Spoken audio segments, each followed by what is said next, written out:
मोदी देवाचा अवतार आहे असे आपल्याला वाटत नाही. नामदार आठवले. केंद्रीय सामाजिक न्याय मंत्री रामदास आठवले यांची पत्रकार परिषद. नरेंद्र मोदी हे अतिशय स्ट्रॉंग व लोकप्रिय पंतप्रधान आहेत, मात्र ते देवाचा अवतार आहेत असे आपल्याला वाटत नाही, असे प्रतिपादन केंद्रीय सामाजिक न्याय राज्यमंत्री रामदास आठवले यांनी आज केले. नामदार रामदास आठवले हे आज 8 एप्रिलला बुलढाणा जिल्ह्यात आले असून विश्राम भवनात आयोजित पत्रकार परिषदेमध्ये ते बोलत होते. अभिनेत्री कंगना राणावत हिने पंतप्रधान नरेंद्र मोदी हे देवाचा अवतार असल्याचे वक्तव्य केले होते. या संदर्भात मंत्री रामदास आठवले यांना विचारले असता त्यांनी हे उत्तर दिले. तर आगामी निवडणूकपर्यंत उद्धव ठाकरेंचा शिवसेना हा पक्ष राहणार नाही या नारायण राणेंच्या वक्तव्याबाबत बोलताना उद्धव ठाकरेंच्या शिवसेनेचे नेते राहतील, मात्र पक्ष तेवढा स्ट्रॉंग राहणार नाही. उद्धव ठाकरे आमच्यासोबत आले असते तर एकनाथ शिंदे यांची घटना घडली नसती. सध्या 20 आमदार आहेत, मात्र पुढच्या निवडणुकीला 4 आमदार येतील की नाही हे काही सांगता येत नाही आणि आदित्य ठाकरे हे मुख्यमंत्री होण्याचा संबंधच येत नाही, असेही आठवले यावेळी म्हणालेत.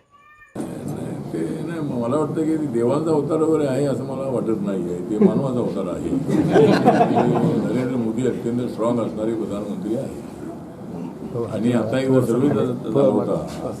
जगातल्या सगळ्या अध्यक्ष आणि पंतप्रधानांच्या नेतृत्वाबद्दल त्या ठिकाणी सर्वे झाला. त्यामध्ये नरेंद्र मोदी यांना 80% लोकांनी पसंती दिलेली आहे. जगातले सर्वात लोकप्रिय नेते म्हणून त्यांचं नाव आहे. असं वाटतं की विरोधकांना वादन उभं करण्याशिवाय दुसरं काम अजिबात नाही.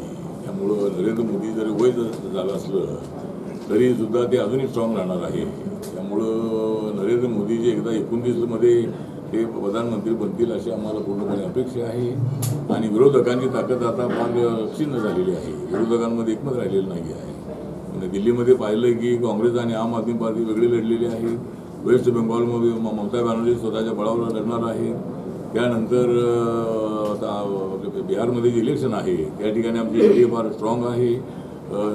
BJP आणि नितीश कुमार, नंतर रामविलास पासवानची पार्टी आहे, आमचाही पक्ष आहे. तर आम्ही सर्वजण त्या ठिकाणी एकत्रितपणे पक्षाचे नेते राहतील, परंतु पक्ष जो आहे तो तेवढा स्ट्रॉंग राहणार नाही. त्यांचं सांगण्याचा उद्देश एवढाच आहे की मुख्यमंत्री बनायला निघालेले उद्धव ठाकरे जे होते, उद्धव ठाकरे साहेब जर आमच्यासोबत आले असते तर एकनाथ शिंदेंचा जो काय जी घटना घडली ती घडली नसती.